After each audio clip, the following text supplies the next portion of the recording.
O programa que você ouve agora é uma produção da Central 3. Está no ar com Felipe Figueiredo e Matias Pinto, o Fronteiras Invisíveis do Futebol, o podcast que desvenda a geopolítica do planeta Bola.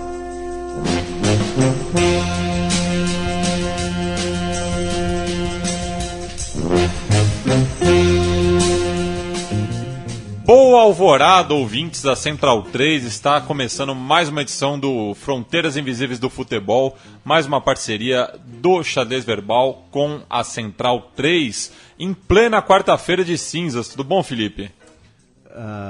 Quer dizer, você está enganando nós ouvintes, porque hoje não é quarta-feira de cinzas, por isso que me deu esse delay aqui. É que o programa vai ao ar na quarta-feira de cinzas, mas justamente para a gente aproveitar o carnaval, né? Ah, sim, Nós claro. somos dois foliões. Ah, sim, claro. Eu sempre fui muito fã de carnaval, especialmente por conta do clima, né? Esse clima ameno que está em São Paulo, especialmente. Você agora, então, com o a inferno tá mais fresco. Tá mais razoável, não tenho dúvidas disso. O único folião de verdade nessa sala é o senhor Leandro Yamin, que está aí compenetrado, com essa cara séria, né? Essa cara tentando disfarçar, mas provavelmente vai para algum lugar do Brasil no carnaval, né? Mas enfim, estamos todos bem, agradecer todo mundo que nos ouve, que nos tolera, e o tema de hoje é o primeiro, né, de um tema que os nossos ouvintes sempre pedem, e um tema que muito me interessa, muito te interessa. Sim. Né? Introduza, sem spoilers. Sem spoilers? Como eu vou dizer? Não, eu não vou dar spoilers. Você Entendi. Bem, vamos ali para os Balcãs, né, mais precisamente para a Bósnia, para falar justamente do processo de independência das antigas repúblicas que formavam a Iugoslávia e toda a geopolítica envolvida ali na região. Mas antes, só passar, né, alguns comentários dos últimos dois programas, já que a gente gravou na sequência, tanto o da Copa Africana de Nações quanto do Chipre, e por sinal, Camarões foi campeão, Felipe, o que dá mais argumentos, reforça mais meu argumento de que é a maior seleção africana de todos os tempos. Mas foi campeão com um gol quase espírita no finalzinho. Isso chama mística. Não, tudo bem. E mística ao contrário, né? O Egito é aquele assim, o Egito ganha a Copa Africana, chega em várias finais, mas nunca disputa uma Copa de verdade, nunca faz nada. Tem uma mística ao contrário com o Egito. Como diria meu pai, é que nem supositório, só serve para uso interno. Eu gostaria de pedir desculpas a todos os nossos ouvintes. Desconfio que a audiência desse programa vai cair pela metade. Mas só passar os recados aqui dos ouvintes. O Marcelo Morikawa, sempre presente, falou que o Marrocos esteve fora da União Africana até janeiro de 2007, porque a União considera a soberania do Saara Ocidental, e lembrou também que a comédia The Dictator, do Sacha Baron Cohen, se passa na fictícia República de Guadalajara, ali no norte da África. Mas é uma sátira especialmente do Gaddafi, né, da Líbia. Muitos ouvintes lembraram, né, cidades com Z. No Brasil temos Zabelê na Paraíba, Zacarias em São Paulo, Zedoca no Maranhão e Zortea em Santa Catarina. Mandar um abraço pro Agnes Pauli e pro Flávio Carvalho. Zabelê que pode ser nome de hamburgueria gourmet, né? Que faz campanha desastrada. Ou de filha da Baby do Brasil, né? Boa também. O Rogério Calçavara lembra... faz um comparativo aqui do Chipre e da União Europeia, né, uma questão de esperança e divisão, enfim, ele questiona no final, será que não vamos aprender nunca? Não. Eu acho que não, né? A história se repete como ou farsa ou tragédia. Enfim, Felipe, sem mais delongas, vamos passar, né, falar da Bósnia. A história.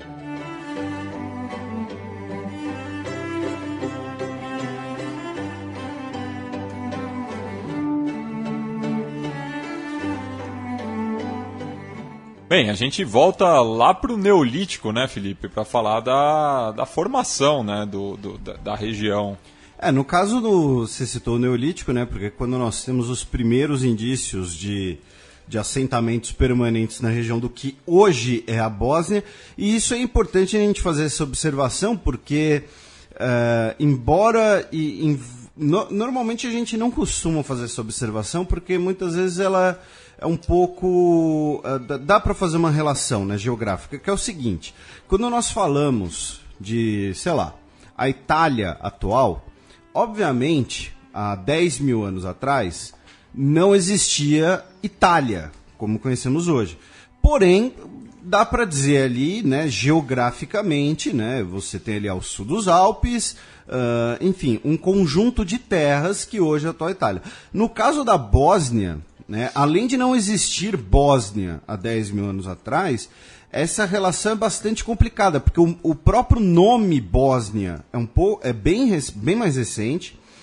E a região do que hoje é a Bósnia, né, uma região montanhosa, ela não é uma região claramente definida.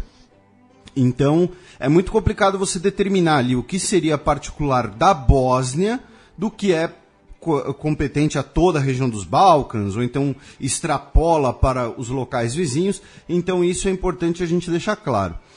O primeiro povo que se tem registro, né, que vai habitar a região da atual Bósnia, vem na Idade do Bronze, os ilírios, né, que inclusive a própria costa ali da Croácia, principalmente, e a pequena costa bósnia de 20 quilômetros de extensão, isso não é piada. Você vai ter muitas vezes o nome referido, inclusive em obras antigas, como Ilíria. A partir do século IV a.C., mais ou menos, nós temos a chegada das primeiras tribos celtas na região, inclusive com miscigenação entre celtas e ilírios, e os ilírios serão conquistados a partir do final do século III a.C. pelos romanos. Em 1608, a região se torna parte da província romana de Illyricum, e no ano 9 depois de Cristo, nós teremos o término dessa conquista romana, com inclusive a divisão do que hoje é a Bósnia em duas províncias, né, fazendo parte de duas províncias. A província da Dalmácia, que corresponde hoje a, por exemplo, também Montenegro, parte da Sérvia, e que dá origem aos dálmatas. Exatamente, e que servem, se você juntar 1001 deles, você consegue fazer um casaco. São 101. 101, desculpa. Você consegue fazer um casaco de pele de dálmata. Isso. E isso é bastante importante de lembrar. Depois, nós temos, nesse período, né, nós temos a chegada do cristianismo, a partir do século I depois de Cristo, e no século IV, a província, a região do que hoje é a Bósnia, se torna parte do Império Romano do Ocidente. Nós temos, logo depois, invasões dos povos chamados bárbaros, né? Os ostrogodos chegam em 455, depois chegam os alanos, depois os hunos, e eles vão ser derrotados pelo Império Bizantino, do Imperador Justiniano I, e a área vai ser reconquistada, só que agora como parte do Império Bizantino. E vai ficar como parte do Império Bizantino por mais ou menos 4, 5 séculos, que é justamente no período que chegam muitos eslavos na região, seja por migração, seja a convite do próprio imperador, do próprio Império Bizantino, para ajudar a defender a região. Lembrando que, e agora tem outro problema, né? Por quê? Porque nesse período, estamos falando aqui da Alta Idade Média já, mais ou menos século VI ao século XI, nós temos muitas poucas fontes sobre o que hoje é a Bósnia. E, além disso, a Bósnia ela vai ser vai ser disputada entre outros reinos eslavos medievais, especialmente os reinos sérvios e croatas, já dando aí o tom do que vai acontecer nessa região até a década de 1990. Né? E aqui vem a mais antiga referência ao nome Bósnia, que vem de um documento do século X, chamado De Administrando Império, do imperador bizantino Constantino VII, que eu vou tentar falar o título dele, Porfirogênitos, que isso quer dizer que ele nasceu do Porfírio? Não. Ele nasceu em púrpura. Ou seja, ele era filho do imperador anterior, filho da casa real, né? O púrpura era a cor imperial. A região da Bósnia, ela deixa de fazer parte desses reinos eslavos e volta ao Império em 1018, com a anexação da Bulgária pelo Império, que dominava a região naquele momento. Porém, em 1136, o Bela II da Hungria invade a região e cria o Banato da Bósnia, que era governado por um ban, que é um termo húngaro que seria mais ou menos um vice-reinado, né? Mais ou menos que nem os mongóis estabeleciam os canatos. O Banato seria um vice-reinado, um reino vassalo do imperador húngaro. Eu noto que vem alguma piada aí. Você tá fazendo... Eu tô pensando em alguma coisa em relação com o Twitter. Ah, tá. Não, você tava com... Sabe cara de criança quando vai aprontar? Nesse período de mais ou menos 200 anos, nós temos uma região da Bósnia com bastante autonomia própria. Inclusive, em 1377, nós temos o Reino da Bósnia, o Reino Medieval da Bósnia. E nesse período, inclusive, nós teremos digamos assim, parte da vida cotidiana bósnia, determinada pela Ecclesia Bosniensis, a Igreja da Bósnia, que ela é uma igreja que conseguiu uma coisa muito interessante. Ela conseguiu ser considerada herética por todo mundo. Pelos católicos... Não agradava ninguém. Pelos católicos romanos e pela igreja grego-ortodoxa. Então a igreja bósnia ela era perseguida dos dois lados. Esse período desse reino autônomo do reino da Bósnia, ele se encerra em 1463 com a chegada dos otomanos.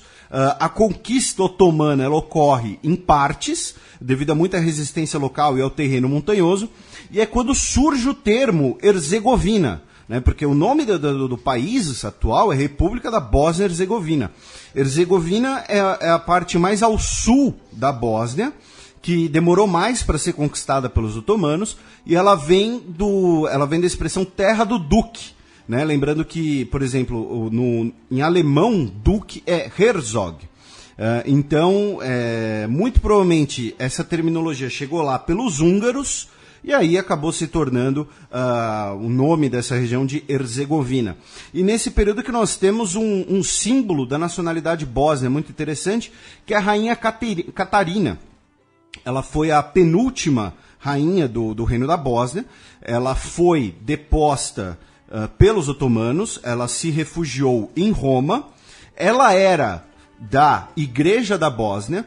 Quando ela vai para Roma, ela pede, não sei qual seria o termo adequado, pede perdão por ter sido parte de uma igreja herética, se torna uma freira, e seus filhos, dentro da Bósnia, eles se convertem ao Islã. Então hoje ela é muito... A data da Rainha Catarina é muito importante na Bósnia, porque ela acaba simbolizando um pouco esse aspecto multiétnico e muito multirreligioso da Bósnia.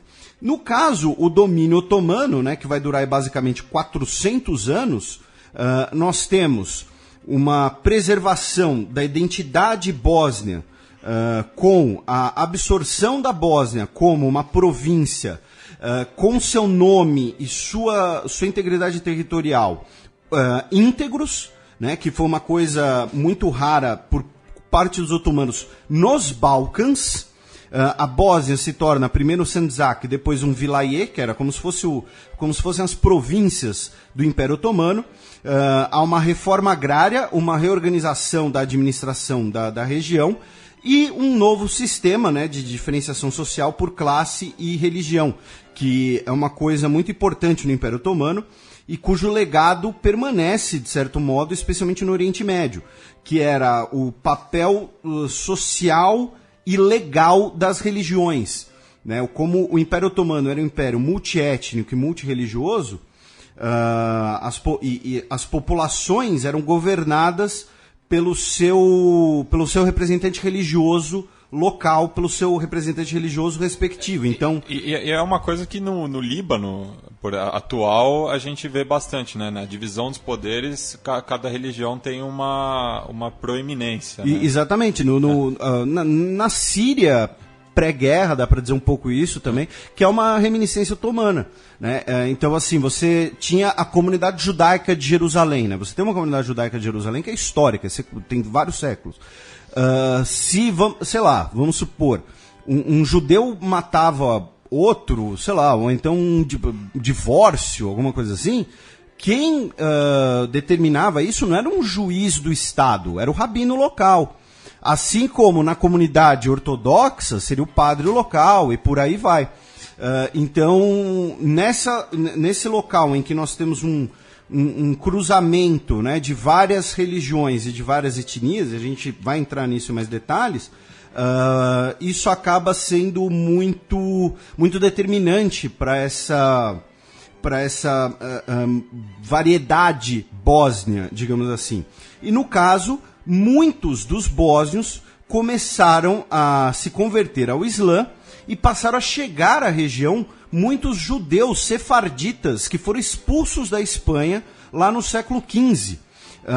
Os bósnios católicos tiveram uma diminuição durante o domínio otomano, porque foram a maioria dos conversos, e a comunidade ortodoxa bósnia, especialmente na região leste, mais perto da Sérvia, eles continuaram a ter um grande papel, especialmente porque a Igreja Ortodoxa ela tinha uma grande presença dentro do Império Otomano. Alguns centros bósnios se tornaram grandes centros urbanos e símbolos da arquitetura bósnia, com construção de mesquitas, de prédios desses novos governos, especialmente Sarajevo e Mostar. E aí nós temos uma coisa muito curiosa, cara, que quando eu estive em Cesareia, em Israel, eu tomei um choque, assim, porque eu não conhecia isso até o ano passado, que muitos bósnios muçulmanos da região, por conta de terras férteis e tudo mais, receberam o direito do governo otomano para irem para a Palestina e para a Jordânia. Então, em Cesareia, você tem as ruínas de uma mesquita bósnia. Aí eu fico olhando e falando, que gatos é uma mesquita bósnia aqui? O que uns bósnios vieram fazer aqui? E aí eu cheguei nessa história. E tanto que, se um palestino ou jordaniano, especialmente, tiver o sobrenome Bushnak, que é uma espécie de transliteração de bósnio, ele é descendente desses migrantes bósnios que receberam autorização para migrar para a Palestina e para a Jordânia para realocamento de terras férteis. Porém, todavia, entretanto, né, essas reformas do Estado otomano, especialmente com as tentativas de modernização a partir do século XIX, levaram a uma série de revoltas, num primeiro momento das aristocracias locais que temiam perder poder e, além disso, achavam que a Bósnia, por ser um estado que tinha uma grande presença muçulmana, deveria ser favorecida em relação a outros locais de maioria cristã, levou à primeira revolta dos bósnios, que foi liderada pelo Hussein Gradašević, em 1831, que é considerado o pai da nacionalidade bósnia.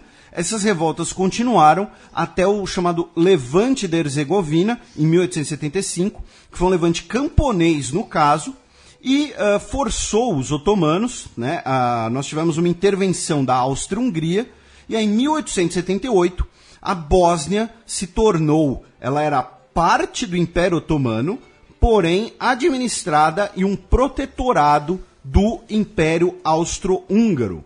E aí começou um processo contrário, que foi, os muçulmanos passaram a migrar para saírem da Bósnia, e começou a ter uma resistência ao Império Austro-Húngaro, porque o Império Austro-Húngaro ele queria principalmente, né, lembrando, o século XIX é o século marcado pelos nacionalismos, seja os nacionalismos românticos, seja os nacionalismos militaristas, e no caso do Império Austro-Húngaro ele queria impedir a disseminação especialmente do nacionalismo eslavo, do nacionalismo dos eslavos do sul, né, justamente dos iugoslavos, e sob a justificativa de modernização, o Império Austro-Húngaro ele fazia diversas interferências diretas em leis e na política local da Bósnia.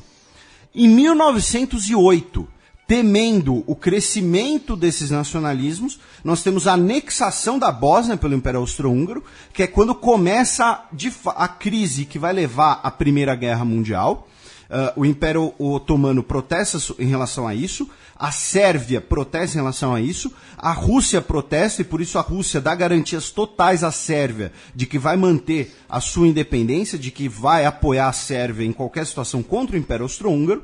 E aí, em 28 de junho de 1914, durante uma visita a Sarajevo, o arquiduque Francisco Ferdinando, herdeiro do trono austro-húngaro, e essa anexação da Bósnia foi justamente para desmantelar os movimentos nacionalistas, né? É importante deixar isso muito claro. Era se tornar uma presença da austro-húngara muito mais forte e você, digamos assim, tornar a região um modelo um modelo parecido com o restante do Império. Você tirar as características locais. E aí, em 28 de junho, o arquiduque Francisco Ferdinando é assassinado em Sarajevo pelo Gavrilo Princip, que muitas vezes ele é chamado de um radical sérvio. Ele era ligado aos sérvios, porém ele fazia parte do MLA da Bósnia, que seria a Juventude Bósnia, a Jovem Bósnia, e ele era um pan-iugoslavo. No julgamento dele, ele disse, eu não estou nem aí para quem eu matei, eu não estou nem aí para a coroa austro-húngara, eu não estou nem aí para os sérvios ou os bósnios, eu sou um pan-iugoslavo, eu sou um iugoslavo, melhor dizendo, e todos nós devemos estar unidos. E ele era militante do Mão Negra, né, que tinha o lema de unificação ou morte. E o Mão Negra, que era principalmente sérvio.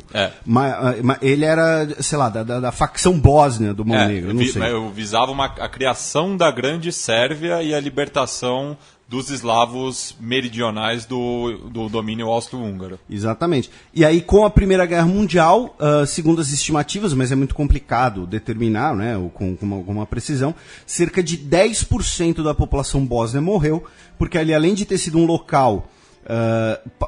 parte, né, de nós termos tido conflitos ali, já que era uma região muito montanhosa, então não é uma região estratégica para você ter grandes batalhas. Mas a população bósnia, ela ou lutava ou ela foi lutar do lado da Sérvia ou Montenegro, ou ela foi lutar do lado do Império Austro-Húngaro, muitos conscritos, né, forçados, e vários bosniaques, né, e vocês vão ouvir mais essa expressão no programa de hoje, bosniak, é o bósnio muçulmano, foram lutar pelo Império Turco-Otomano, pelo Império Otomano, na verdade, durante a Primeira Guerra Mundial. Então, cerca de 10% da população morreu na Primeira Guerra Mundial. Bem, e nessa época o futebol já havia chegado ali nos Balcãs e é isso que a gente vai falar no segundo bloco desta edição do Fronteiras Invisíveis. O campo. Felipe, estou vendo aqui na introdução desse bloco, no roteiro que você fez, aliás, rolou um empolgou, né?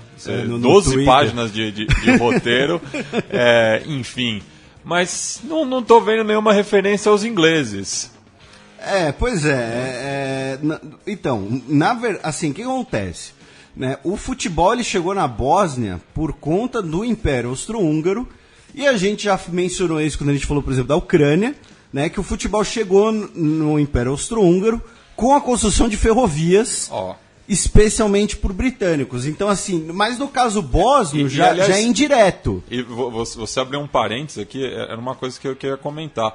A história da Bósnia, principalmente questão estratégica, tudo, me faz...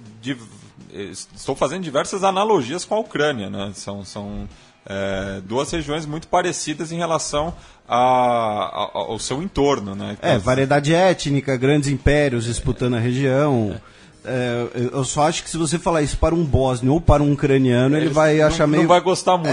Talvez. Mas foi interessante você falar isso, né? Porque no caso da Bósnia, o futebol chega de forma indireta. Talvez tenha sido a primeira vez, acho que aqui no programa, que a gente não fala diretamente dos britânicos, né? De marinheiros britânicos ou de ferroviários britânicos.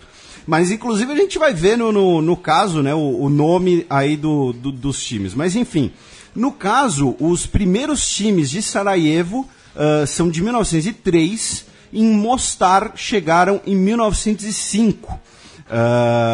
A primeira competição oficial na Bósnia foi em 1908, ou seja, basicamente aí mais de 100 anos. E quando nós tivemos o início da Primeira Guerra Mundial, nós tínhamos 4 times em Sarajevo, numa situação muito interessante, que é o seguinte: o SASK, que SASK, no caso, é uma sigla para um clube de esportes amadores de Sarajevo. Né? Eu não vou tentar aqui pronunciar em bósnio, porque assim, embora dê para compreender, pode sair alguma coisa muito errada. Que era um time ligado à comunidade bósnio-croata. Lembrando, lá na Idade Média, a região era disputada entre croatas e sérvios. O Slavia, que significa os eslavos, que era o time da comunidade dos sérvios bósnios. Aí nós tínhamos o Derzeles, que era o time dos muçulmanos bósnios, os bosniaques, que também era chamado de Sarajevski, e finalmente o Maccabi Sarajevo. Olha só. E como vocês já aprenderam aqui, por exemplo, no programa sobre Israel, se começa com Maccabi, é judeu. É, referente aos macabeus. E é um clube de esportes judeus. No caso, era o time da comunidade judaica de Sarajevo. Hoje, né, esses são os clubes históricos. Dos clubes que existem hoje, né, o principal derby é o derby de Sarajevo, que é disputado entre o Futebol Clube Zeljezničar Sarajevo contra o Futebol Clube Sarajevo. E o que esses dois times têm de interessante? Primeiro, o Zeljezničar significa ferroviários. Então, né, a boa e velha ligação com construções de ferrovias britânicas já está aqui. Segundo, hoje, eles são os dois times mais populares do país porque eles são dois times basicamente multiétnicos. Eles são dois times que têm composições na sua torcida de bosniaques, principalmente, porém são dois times que são multiétnicos, que conseguem agradar, que conseguem atrair diversos setores da sociedade. No caso do time dos bósnios croatas, o Zrinjsk, deve estar errado, mas tudo bem, Mostar, que é o clube mais antigo dos que existem hoje na Bósnia, em 1905, porém, ele foi banido entre 1945 e 1992. Por quê? Porque ele participou da liga da NDH. NDH vocês vão entender melhor no próximo bloco, mas foi o Estado Independente da Croácia, que foi criado em 1942 e existiu até 1945, que era um estado fantoche do eixo, administrado por croatas e pela milícia fascista croata, a Ustashi, e por ter feito parte dessa liga, por ter tido ligações com esse governo pró-Alemanha nazista, depois o clube foi banido durante o período comunista da história iugoslava. E no caso, eles têm um clássico contra o Vélez Mostar, que é um time de argentinos. Que é um time de bosniaques. Então é um time de bosniaques contra um time de croatas. E no caso, a torcida do Vélez Mostar se chama Exército Vermelho. É uma torcida considerada de esquerda. E a torcida do HSK é uma torcida de ultras, muitos com ligações fascistas. E no símbolo do clube, veja, um símbolo bósnio. É um clube bósnio, mas no símbolo do clube está a bandeira croata. E nós temos também o Borac Banja Luka, que Banja Luka é a maior cidade bósnio-sérvia. Borac, no idioma local, significa lutadores. Foi fundado em 1926 e o símbolo do clube é a bandeira sérvia. Então, mostrando aí que essas características multiétnicas da Bósnia ficam muito claras nos seus clubes e no simbolismo desses clubes. No caso, falando da presença dos clubes bósnios nas ligas iugoslavas, né, a primeira liga foi a Liga do Reino da Iugoslávia, que, na verdade, começou, né, do reino dos sérvios, croatas e eslovenos, que em 1930 se tornou o Reino da Iugoslávia. A liga começou em 1923 e foi disputada até 1940. No caso, o SASK, ele foi vice em 23, era um time de bósnios e croatas, e o Slavia Sarajevo foi vice em 35, na temporada 35-36. Já na República Federal Socialista da Iugoslávia, o FK Sarajevo foi campeão 2 vezes e teve 2 vices. Os ferroviários foram campeões 1 vez e teve 1 vice. O Vélez Mostar, que o nome vem da Montanha Vélez, que é nome de um deus eslavo, teve 3 vices, e o Sloboda Tuzla, que significa liberdade, teve 1 vice. Aí nós temos a formação da liga própria da Bósnia, e no caso a Bósnia ela explica muito bem o porquê da gente ter feito esse programa, né? Porque explica muito a formação da Bósnia. E só antes de passar, né, para o período de independência, cabe lembrar também que Sarajevo foi sede dos Jogos Olímpicos de Inverno de 1984. Então mostra também essa relação com outras modalidades esportivas. E no caso, porque Sarajevo no inverno faz um frio razoável. Nós temos a independência da Bósnia em 92, porém, obviamente, o futebol estava paralisado, né, com a naquele momento ainda a possibilidade de conflito. Em 93, como tentativa de manter uma vida normal, os bósnios croatas lançam a primeira liga da Herceg-Bósnia. O que é Herceg-Bósnia? É a Bósnia dos croatas, que é basicamente a região ocidental da Bósnia, a região oeste da Bósnia. Depois... Ou seja, mais longe dos conflitos. E mais perto da Croácia, do que é a Croácia. E aí depois os bósnios sérvios organizam a primeira liga da República Srpska, que é o território dos bósnios sérvios mais a leste. Em 95, com o Acordo de Paz, o Acordo de Dayton, nós temos a primeira competição da Bósnia lançada, porém, nós temos aqui nesse momento 3 campeonatos. A Liga dos Bósnios Croatas, a Liga da Bósnia e a Liga dos Bósnios Sérvios.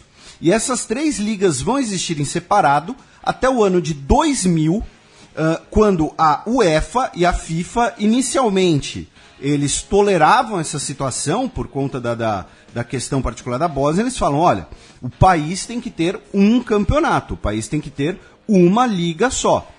Entre 97 e 2000, a tentativa de unificar a liga é feita com playoffs, então os melhores times de cada liga se enfrentam numa fase mata-mata, porém os sérvios não aceitam isso e tem um grande problema de segurança nos estádios, né, de uma torcida croata ser a visitante num estádio bosniaque e vice-versa, alguma coisa assim. E aí, apenas em 2000, que nós teremos uma liga completa, ainda sem os sérvios. Em 2002, nós teremos a primeira temporada com uma liga realmente completa, com times das 3 comunidades, e as 2 ligas regionais, a dos bósnios croatas e as dos bósnios sérvios, elas servem como divisões inferiores, com acesso e descenso sendo resolvido via playoffs, via mata-mata, né? Os campeões, falando aqui nesse caso, né, do campeonato desde 2000, campeonato unificado, porque se a gente fosse ficar falando das ligas anteriores regionais, a gente ia ficar recitando nome de time aqui infinitamente, né? De 2000 para cá foram 16 campeonatos, a liga é disputada por 12 times. No caso, o maior vencedor é o Zeniskar, os ferroviários, com 5 canecos e 4 vices. O HSK Mostar tem 4 canecos e 2 vices. Aí nós temos o Zirok Brieg, com 2 campeonatos e 5 vices. O Sarajevo, 2 campeonatos e 3 vices. O Borac Banja Luka, o Leotar e o Modrica, com 1 caneco cada, sendo que esses 3 times são sérvios.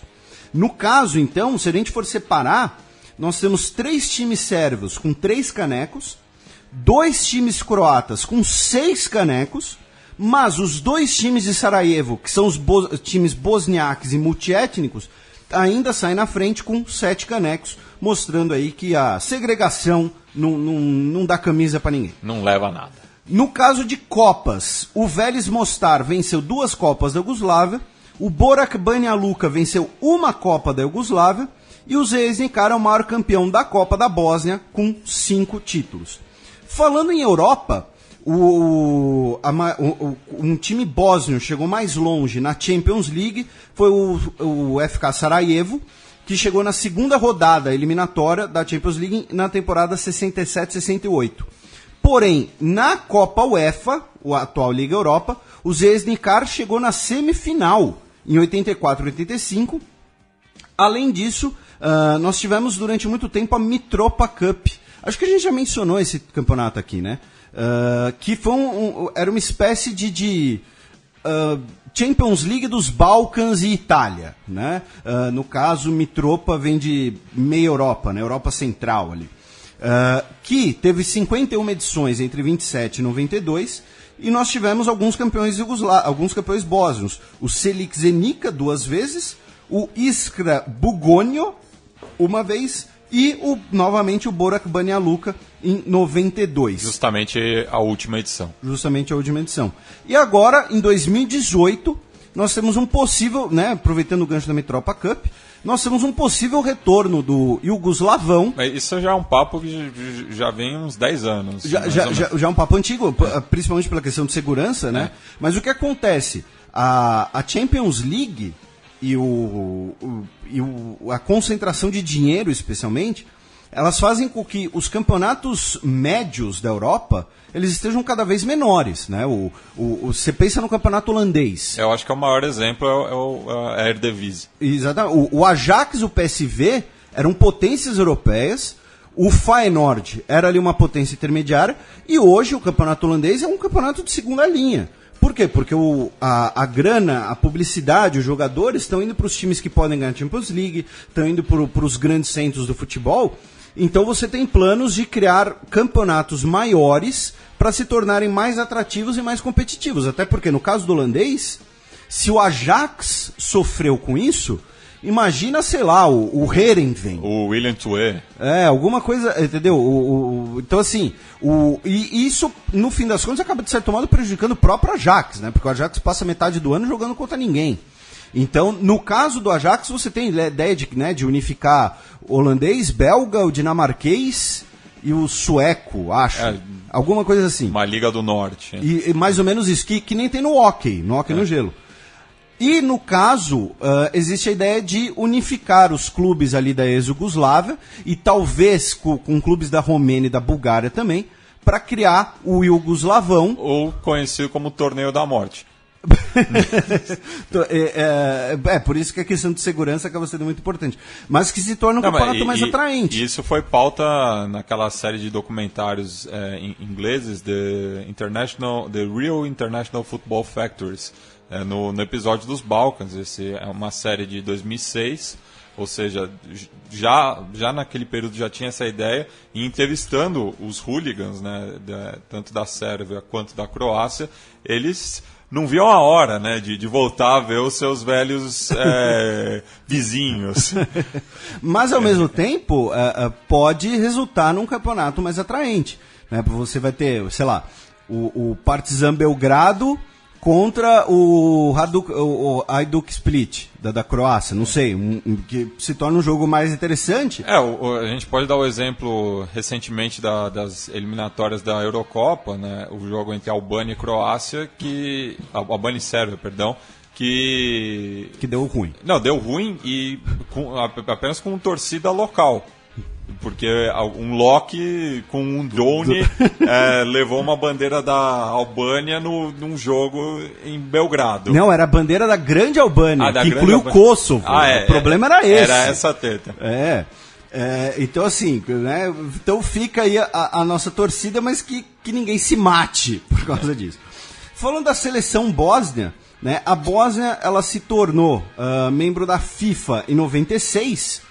E até 2011, a Federação Bósnia ela tinha uma coisa interessante, porque ela tinha um triunvirato na sua presidência, com um bosniaque, um croata e um sérvio. Mantenham essa informação, porque ajuda muito a entender como é a Bósnia atual, tá? Mas a Federação de Futebol da Bósnia era um triunvirato. A primeira vez que a Bósnia disputou as eliminatórias para a Copa do Mundo foi para a Copa de 98, e a Bósnia ela bateu na trave várias vezes, né? Para a Euro 2004, a Bósnia empatou em casa com a Dinamarca 1-1, e se não fosse esse único gol dinamarquês, a Bósnia teria ido para a Euro 2004. Na Euro para a Copa de 2010, perdeu na repescagem para Portugal. Para a Euro 2012, perdeu novamente na repescagem para Portugal. Para a Euro 2016, perdeu na repescagem para a Irlanda, porém, a Bósnia veio para a Copa de 2014, aqui no Brasil, perdeu por pouco para a Argentina e para a Nigéria, venceu do Irã, mas não conseguiu passar de fase. E como disse o blog de humor argentino aí no Baldossa, isso era um grupo de cinema independente, né? Argentina, Irã, Nigéria e Bósnia... Só filme cabeça. Atualmente, a Bósnia é terceira no grupo para a Copa de 2018, com 2 vitórias, 1 empate e 1 derrota. O grupo é composto de Bélgica e Grécia. Hoje, a Bélgica iria para a Copa e a Grécia iria para a repescagem. Porém, o grupo ainda está no começo, né? E ainda tem Gibraltar. E não, ainda tem Chipre, Estônia e Gibraltar. Chipre já teve programa e Gibraltar os nossos ouvintes recusaram naquela enquete. Porém, a gente vai fazer sobre Gibraltar. A gente faz. A gente quer fazer sobre Gibraltar. Quem tem mais jogos pela seleção é o zagueiro Emir Spahit, que defende a seleção desde 2003, com 93 jogos.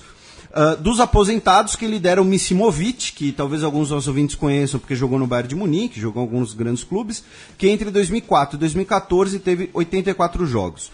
Na artilharia, defendendo desde 2007, com 49 gols em 83 jogos, é o Edin Dzeko, que atualmente joga na Roma. Fez dupla de ataque com o Grafite no Wolfsburg, campeão de 2010. Nossa, eu não lembraria dessa informação. Eu lembro que o Wolfsburg foi campeão com o Grafite e com o Josué, porém não lembraria que o Dzeko estava nesse time.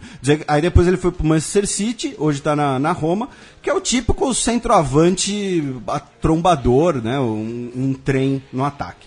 E em segundo lugar, o Ibišević, também defende a seleção desde 2007, fez 26 gols em 77 jogos e foi a dupla de ataque na Copa do Mundo. O primeiro capitão foi o Mohamed Konik, que jogou no futebol inglês durante muito tempo. Vejam o nome dele, Mohamed, ou seja, mostrando essa variedade étnica e religiosa da região. E de destaque da primeira geração de seleção bósnia, né, nós temos o Meho Kodro, centroavante, que jogou muito tempo no futebol espanhol, incluindo no Barcelona, marcou mais de 100 gols no espanholão, e que era também centroavantão trombador, e o Hassan Salihamidzic, que jogou no Bayern e jogou na Juventus italiana também. Atualmente, outros jogadores de destaque são o Begovic, goleiro, que joga no Chelsea, o Pjanic, meia, que jogava na Roma, hoje está na Juventus, e o Kolasinac, do Schalke 04. E nós temos 4 jogadores de destaque recente e atuais que são de origem bósnia, porém jogaram em outras seleções. O Subotic, zagueiro da Sérvia e do Borussia Dortmund, nasceu na Bósnia. O Marco Marin, atacante também do Wolfsburg e da seleção alemã, ele nasceu na Alemanha, porém ele é descendente de bósnios. O Mário Stanic, que jogou muito tempo pela Croácia, jogou no Chelsea, ele é nascido na Bósnia. E finalmente, né, nós temos o filho de um muçulmano bosniaque, o Sefik, com uma croata católica, a Jurka Gravic, que se conheceram na Suécia, e o sobrenome do Sefik é Ibrahimovic. Né? O Zlatan é filho de um bósnio com uma croata, porém nasceu na Suécia, defende a seleção sueca, além de basicamente todos os times do continente europeu, né? Acho que ele já jogou, mas o Ibrahimovic poderia jogar pela Bósnia um dia.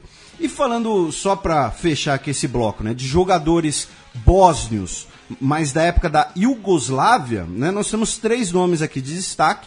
O primeiro é o Blas Slikovic, que foi considerado um dos 11 maiores jogadores, né? Ele estava ali na escalação histórica do Olympique de Marselha e foi ídolo de infância do Zidane, junto com Enzo Francescoli. O Ivica Osim, que jogou a Olimpíada de 64 e foi o técnico da Iugoslávia em 90, ou seja, o último técnico da Iugoslávia numa Copa foi um bósnio. E finalmente o Safet Sučić, que era um meio-campo, foi o técnico bósnio na Copa de 2014, jogou as Copas de 82 e 90 pela Iugoslávia, e em 2010 a France Football elegeu ele o melhor jogador da história do PSG, o melhor estrangeiro da história do francesão, e a Federação Bósnia deu para ele um prêmio, no final da década de 90, de melhor jogador da história da Bósnia no século XX. Na verdade, no início dos anos 2000. De melhor jogador bósnio do século XX. Então, talvez o maior nome aí desses 3 seja o Safet Sučić, que é o melhor jogador da história do PSG, acima do segundo melhor jogador de uma família de Ribeirão Preto. Né? Uma família de Belém do Pará. Mas tem origens futebolísticas em Ribeirão Preto. E por falar nessa família, no antepenúltimo programa eu tinha recomendado o Rebeldes do Futebol, no qual o Sócrates, que você está se referindo jocosamente... Estou me referindo ao irmão dele, que não é o melhor jogador da história do PSG. Tá.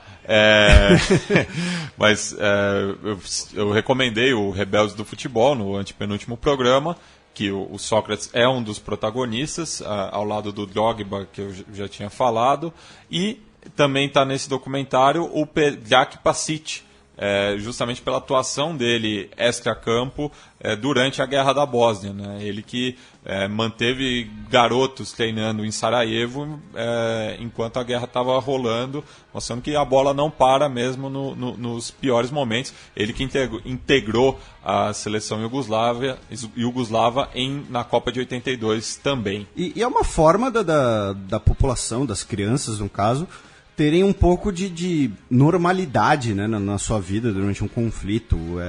Não é uma questão, né, de sei lá, alienação. Nossa, que absurdo, tá tendo guerra, o pessoal jogando bola. Não, é uma forma de você tentar ter uma vida cotidiana enquanto o mundo ao seu redor tá acabando. Do outro lado da fronteira também tem o relato da Ivanovic, né, a tenista, que treinava, quando o Belgrado estava sendo bombardeado, ela treinava numa piscina vazia, para tentar uma proteção a mais. Enfim. Vamos passar então, a gente falou, né, desse processo de emancipação da Bósnia em relação à Iugoslávia, mas a gente tem que entender o processo como um todo, e é isso que a gente vai falar no terceiro e último bloco. O mapa.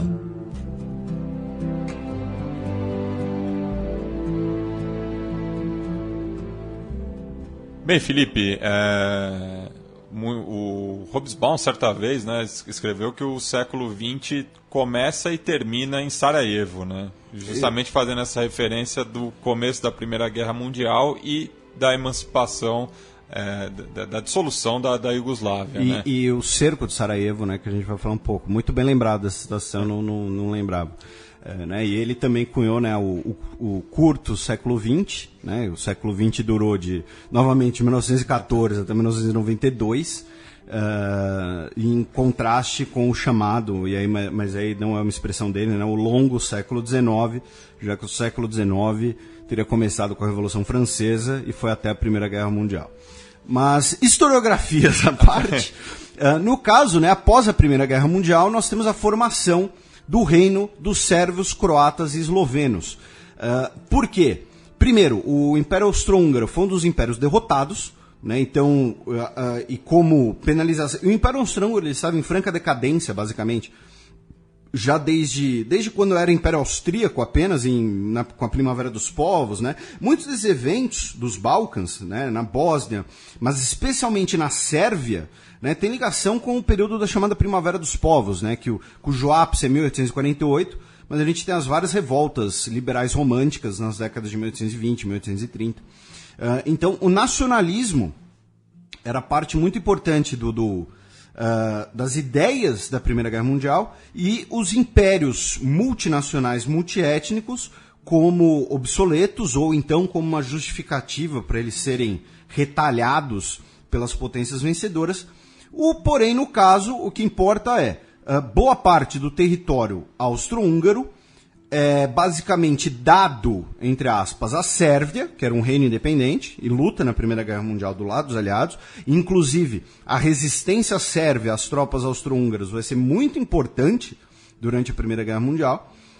E aí é formado o reino dos sérvios, croatas e eslovenos, que depois vai ser rebatizado de Iugoslávia, terra dos eslavos do sul. No caso, o reino da Iugoslávia, quando a gente fala da história monárquica da Iugoslávia, a gente tem que ter basicamente duas coisas em mente. A primeira é uma tensão permanente, uma disputa permanente de poder entre croatas e sérvios. O rei da Iugoslávia era a coroa iugoslava foi herdada pela família real sérvia, e os sérvios favoreciam uma maior centralização do Estado em torno de Belgrado. Já os croatas defendiam uma maior regionalização, mais autonomia regional, para especialmente terem o seu poder, terem mais autonomia, né, vindos de Zagreb. Então, essa é a primeira coisa, né, esse cabo de guerra permanente entre croatas e sérvios. Lembrando que dentro desse reino da Iugoslávia, estamos falando de eslovenos, croatas, bosniaques, sérvios, montenegrinos, que era um reino independente antes da Primeira Guerra Mundial também, e minorias albanesas, no que hoje é o Kosovo, e húngaras, no que hoje é Vojvodina, parte da Sérvia. Então, mesmo com toda essa variedade, os dois polos políticos eram os croatas e os sérvios. E a outra coisa que a gente tem que manter em mente é o seguinte, que havia a tentativa, a ideia ou a necessidade de você criar, estabelecer um novo país, né, com uma maior integração física, né, políticas econômicas e sociais em comum. E no caso, a Bósnia, ela é o ponto de contato entre sérvios e croatas. Ela vai ser, então, o ponto de disputa entre essas duas correntes. Então, a Bósnia, ela vai ser a região mais afetada por colonização ou então deslocamento de populações, confiscos e redistribuição de propriedades, e os partidos políticos iugoslavos, eles eram alinhados entre bósnios entre sérvios e croatas. Então, a população bosniaque, ela ficava basicamente excluída da discussão política.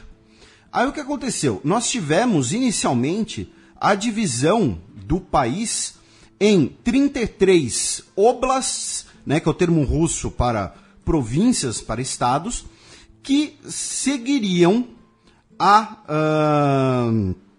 as antigas divisões, seja as fronteiras dos países ou as fronteiras otomanas, preservando, então, questões tradicionais, mantendo famílias na mesma região, mantendo populações na mesma região, porém, com a ideia de você de você eliminar todas essas antigas divisões étnicas e históricas, foram criadas novas linhas que basicamente desrespeitavam essas antigas divisões e basicamente dividiram a Bósnia entre uma zona bósnio-sérvia e uma zona bósnio-croata, e os bosniaques eram um temperinho, digamos assim, que estava ali misturado.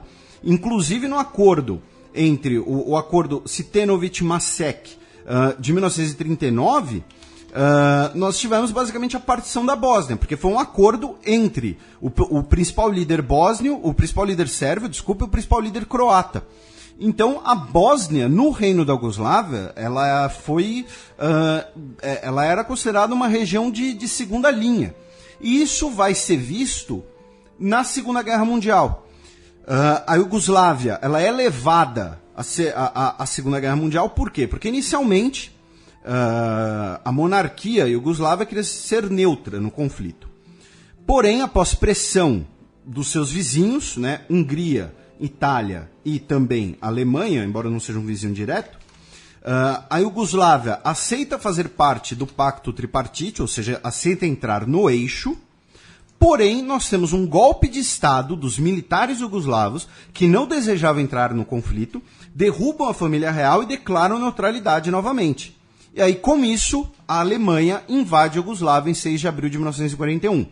Com um episódio talvez o episódio mais conhecido e mais trágico seja o bombardeio de Belgrado pelos aviões alemães.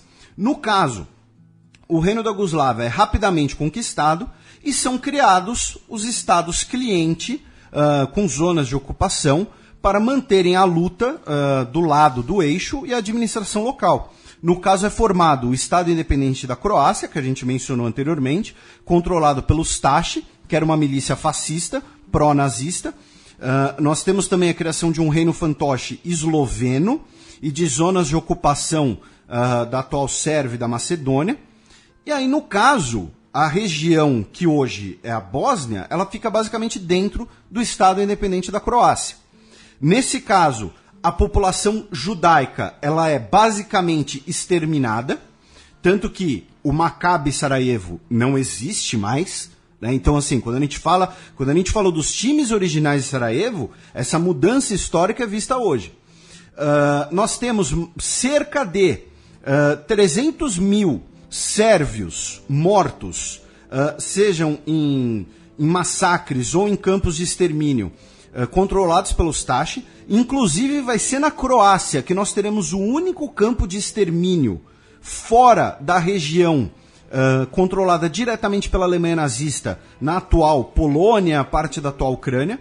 Os outros lugares vão ter campos de concentração, que é diferente de campo de extermínio. O único campo de extermínio numa área não controlada diretamente pelos alemães vai ser justamente na Croácia. Então essa luta entre croatas e sérvios vai ser levada à centésima potência. E aí o que acontece? Os sérvios, como uma forma de resistir, vão passar a formar as suas próprias milícias, especialmente as milícias chamadas Chetniks, que eram milícias sérvias nacionalistas, com o objetivo de estabelecer uma monarquia da Grande Sérvia, ou seja, um Estado sérvio etnicamente homogêneo.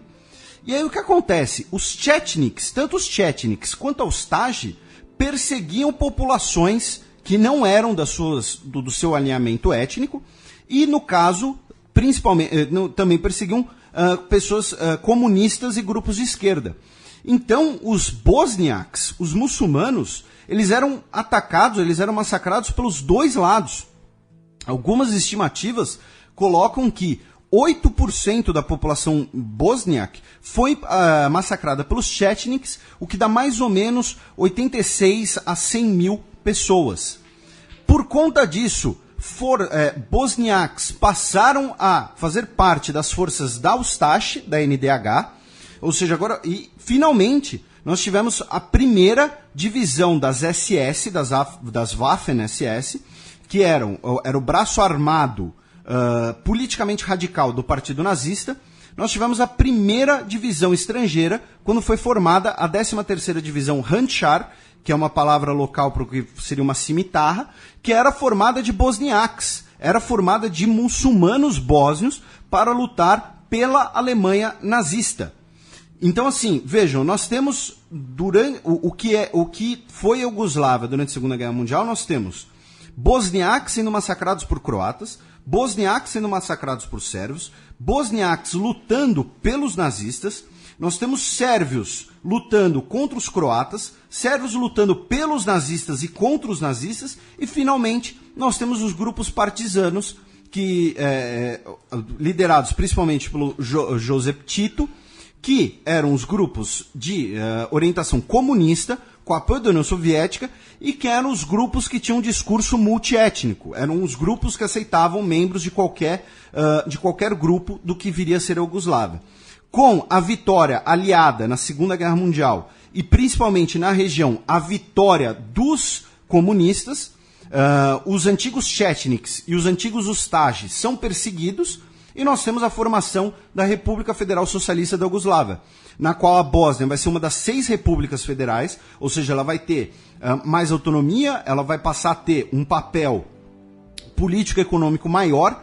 Inclusive, a Bósnia, pelo seu terreno e pelo fato dela ter alguns materiais, alguns recursos naturais estratégicos na região, como ferro e carvão mineral, a Bósnia vai ser a base, a principal base da indústria de armamentos da Iugoslávia comunista.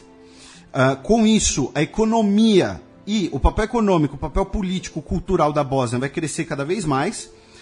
Lembrando que o lema do governo comunista iugoslavo, a doutrina, era chamada de Irmandade e Unidade, ou seja, que a Iugoslávia era um país multiétnico, multinacional, mas que eram todos iguais, eram todos irmãos, digamos assim.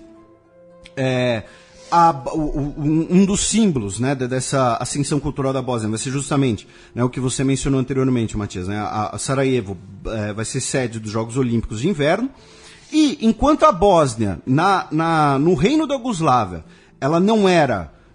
ela era basicamente um anexo, basicamente uma região de segunda classe.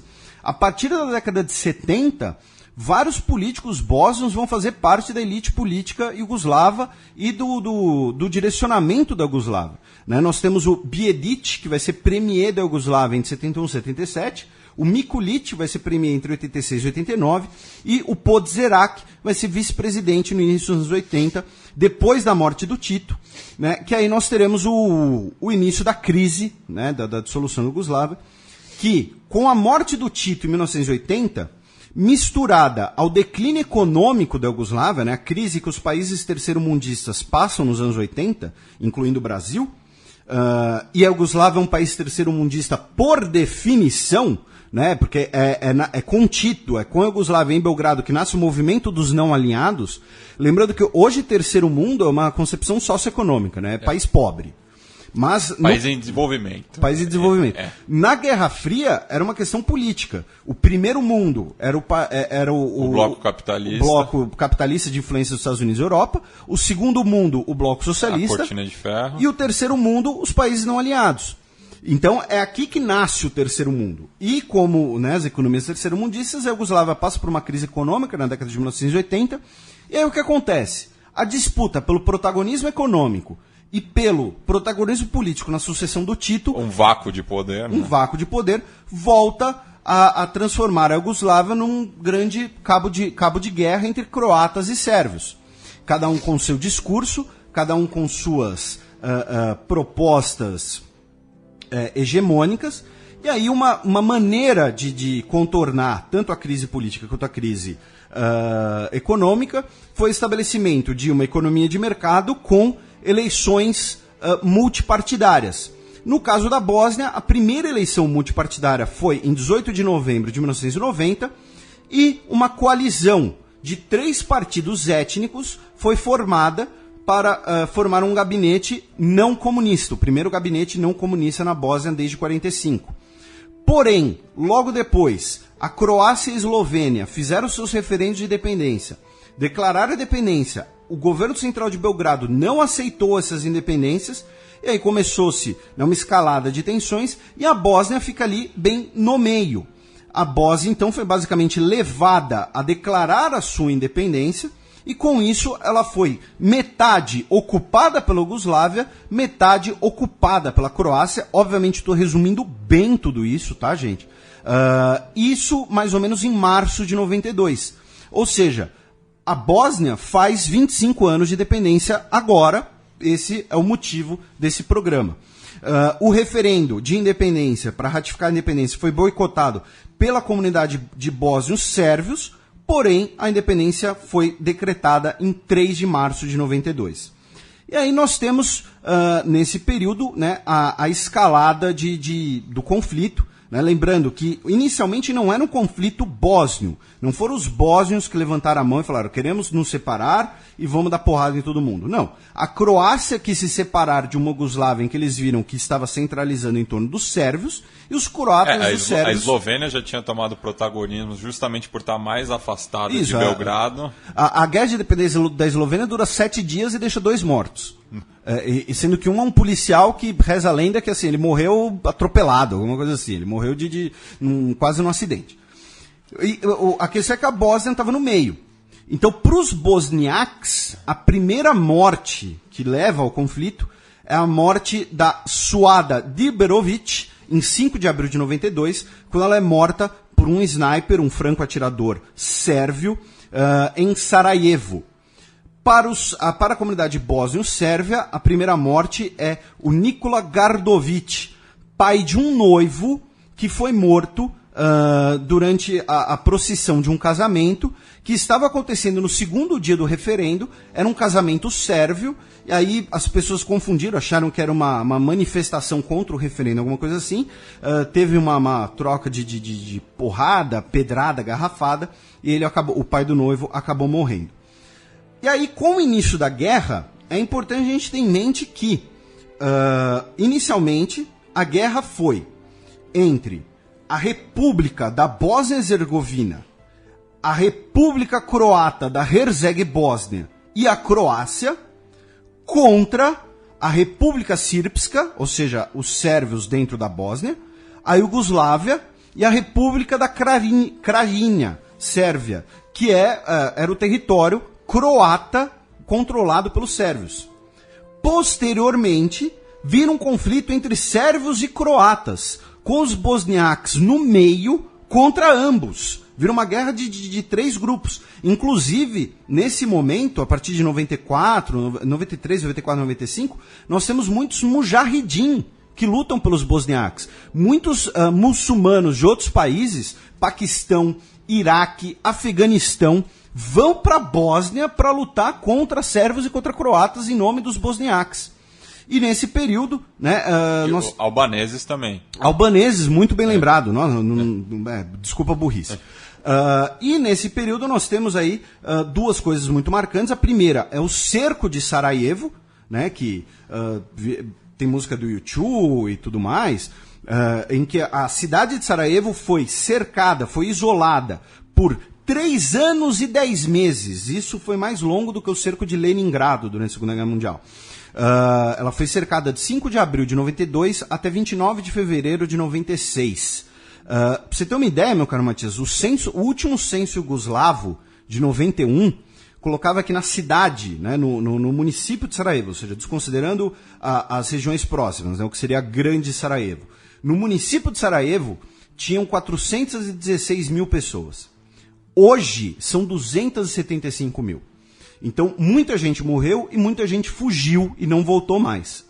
E o segundo fato marcante desse conflito foram os massacres. Né? Nós tivemos massacres de sérvios por croatas e bósnios, como o massacre de Sjekovac, que deixou de 59 mortos. Nós tivemos massacres de bosniaques por grupos chetniks, ou seja, aquela identidade chetnik da Segunda Guerra Mundial, de uma grande Sérvia, uma questão homogênea, né, etnicamente homogênea, que vai levar a limpeza étnica, genocídio, estupro como arma de guerra, vai voltar. E aí nós tivemos massacres de bosniaques por chetniks, nós tivemos massacres de bosniaques por sérvios bósnios, nós tivemos massacres de bosniaques e bósnios croatas, e o mais famoso, né, o mais conhecido, é o massacre de Srebrenica, que deixou 8.373 bosniaques do sexo masculino entre 12 e 65 anos mortos, cometidos por sérvios e milícias bósnios-sérvias. Por conta da escalada do conflito e de como a população estava sendo, especialmente a população bosniaca, estava sendo massacrada, nós temos o início das conversas de paz, que vão levar ao acordo de Dayton, né? As conversas começam em março de 94, em Washington, e são conversas entre os presidentes de Bósnia e Herzegovina, Croácia e depois Iugoslávia, no caso o Slobodan Milosevic, que vão assinar os acordos de Paris, né? Os acordos de Dayton em Paris. Entre 92 e 95, estima-se que a guerra só na Bósnia gerou cerca de 100 mil mortes, 2 milhões de refugiados, e a Bósnia, do pós-guerra, a Bósnia independente, ela tem uma característica muito curiosa, que é o seguinte: a maior autoridade executiva na Bósnia é o alto representante para a Bósnia e Herzegovina, que é alguém indicado pela comissão do Acordo de Dayton, normalmente um representante da União Europeia, que, digamos assim, verifica a transição da Bósnia para um Estado autônomo, funcional e plural. Os seus poderes têm progressivamente sendo diminuídos, né? Isso já foi acusado, inclusive, de autoritarismo, de ser uma intervenção estrangeira, porém o processo de paz na Bósnia, a construção do Estado bósnio, ela é supervisionada por uma autoridade estrangeira. E hoje a Bósnia é composta por uma federação de 3 entidades. A Bósnia-Herzegovina, que é basicamente de bosniaques e bósnio-croatas, a República Srpska, que é de bósnios sérvios, e o distrito de Birko, que é um distrito que não conseguiram estabelecer a fronteira de divisão entre as duas etnicidades, então ele é governado como um distrito multiétnico. A presidência da Bósnia, olha só que aí lembrando, né, como era a Federação da Bósnia, por isso que eu disse para o nosso ouvinte prestar atenção. O que acontece? Nós temos a presidência da Bósnia, ela é eleita para um mandato de 4 anos. Porém, Nesses 4 anos, a cada 8 meses, nós temos a rotação na cadeira. Por quê? Porque esses 4 anos são mandato de 3 presidentes. Um bosniaque, um croata e um sérvio. E a cada 8 meses eles se revezam na cadeira por um prazo de 4 anos, até serem eleitos outras 3 pessoas. E aí no parlamento bósnio, nós temos a Câmara Alta, que é a Casa dos Povos, que tem 15 delegados, sendo 5 croatas, 5 bosniaques e 5 sérvios. E a Casa dos Representantes, que é formada por 42 membros, eleitos de forma proporcional, porém 2/3 dela é eleita dentro da Bósnia e Herzegovina, ou seja, dentre os bosniaques e os croatas, e 1/3 é eleito dentro da comunidade sérvia. De acordo com o censo de 2013, hoje, o Islã é a maior religião da Bósnia, com 51% da população, sendo que a maior parte desses sunitas, 46% se identifica como cristãos, e desse grupo de 46%, nós temos 31 sérvio-ortodoxos, 31%, e 15% croatas católicos. Então, é uma variedade religiosa também enorme, e as forças armadas do país só foram unificadas em 2005. De lá para cá, nós temos 2 processos importantes.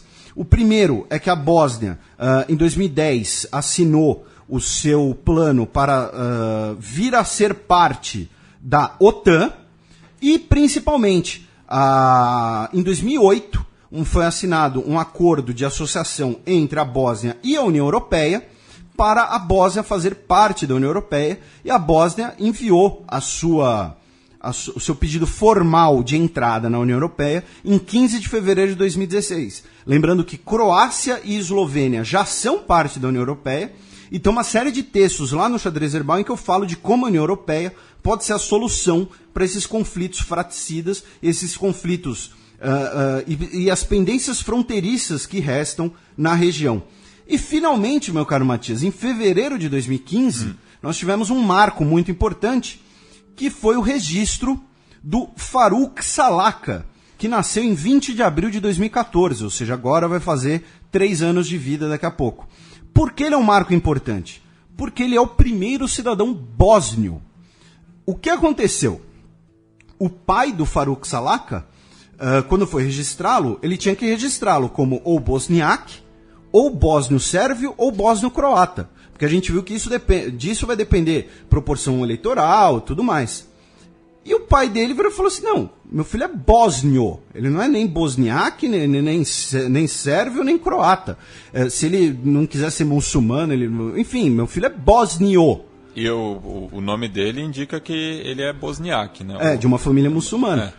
E aí ele entrou na justiça, e pela primeira vez aí a Suprema Corte autorizou isso, e foi a primeira vez que nós tivemos um bósnio registrado, o seu nascimento, né? Então esperamos aí que, quem sabe, né, o fim aí desses problemas todos. Mas, né, lembrando para os nossos ouvintes que a coisa é bem resumida, mas a história da região é mais interessante, muito mais complicada, talvez tenha ficado complicado para alguns de vocês, mas podem mandar suas perguntas ou ouvir de novo. E para continuar, né, para enriquecer a bibliografia e filmografia em relação aos 25 anos da Bósnia, Felipe, você tem alguma indicação, alguma dica cultural para os nossos ouvintes? Olha, no caso específico para o filme de hoje, o filme Terra de Ninguém, que é um filme bósnio, é uma parte de produção bósnia, né, mas o capital é europeu, escrito por um bósnio, que conta a história, durante a Guerra da Bósnia, de um bosniaque e um bósnio-sérvio na mesma trincheira. Eles se perdem no conflito e eles têm que aprender a lidar juntos, ou então um vai achar que o outro vai matar o outro em algum momento. Então o filmaço Terra de Ninguém, de 2001. Além disso, né, como já mencionei anteriormente, né, um tema que muito nos interessa aqui, tem vários links e textos e dicas de livro, de filme, de documentário lá no Xadrez Herbal. Então vai lá na busca, digita Bósnia e Iugoslávia, não vai faltar coisa, dica e documentário. A série da BBC, por exemplo, The Yugoslav Wars, enfim, tem bastante coisa lá para quem quiser ver. E eu vou indicar a história em quadrinhos... Sabia! Área de Segurança Goradze, A Guerra na Bósnia Oriental de 1992 a 1995, do Joe Sacco. O Joe Sacco, que é um quadrinista estadunidense, mas de origem maltesa. Tem bastante material interessante dele também sobre Malta, que daria um bom Fronteiras futuramente. Mas indico esse quadrinho e vou reaproveitar uma dica que eu já dei no 7º selo do Xadrez Verbal, o curta do Jean-Luc Godard, que chama Je vous salue Sarajevo, de 1993, que foi produzido justamente durante a guerra, a partir de uma fotografia dos correspondentes Ron Raviv e o Luc Delarrière, no qual o Godard, em um monólogo, pede solidariedade em relação à Bósnia. Peraí, deixa eu ver se eu entendi. Você fala que o grupo na Copa é grupo de filme cabeça, indica um curta do Godard. Entendi. Para manter aí a coerência. E, Felipe, a música de encerramento, você me deu 3 opções. Vamos deixar uma coisa muito... Assim, lembrando, né, que a prioridade aqui é sempre uma música no idioma local. Então a gente não sabe do que se trata a música. A gente sabe que a música chama Sarajevo. E é uma música folk. Música folk, é do Damir Imamovic, ele que é neto do Zain Imamovic, que é uma lenda da música bósnia, tradicional, né?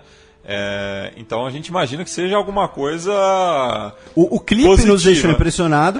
Um trabalho recente do ano passado. Eu tinha mandado uma opção. Como é que é o nome daquele cara? Ivo Merlin?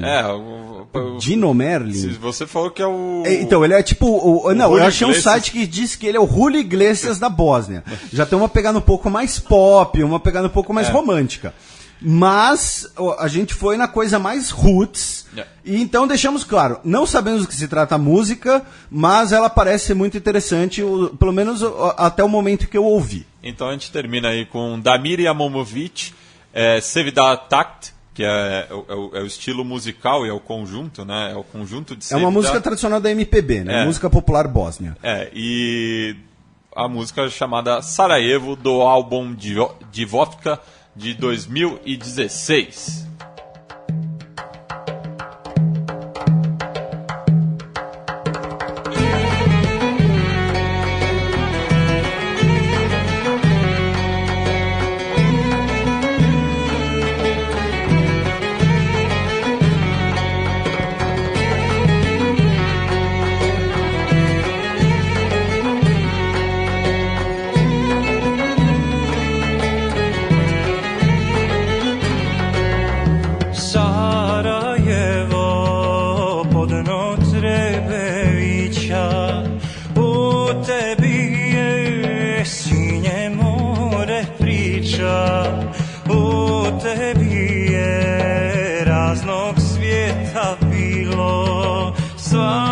Svoga traga ostavio, svako traga poneko vraga, ko će znati ko je kakav straga, ko će znati ko je uz koga bio, ko je kakve radove vodio.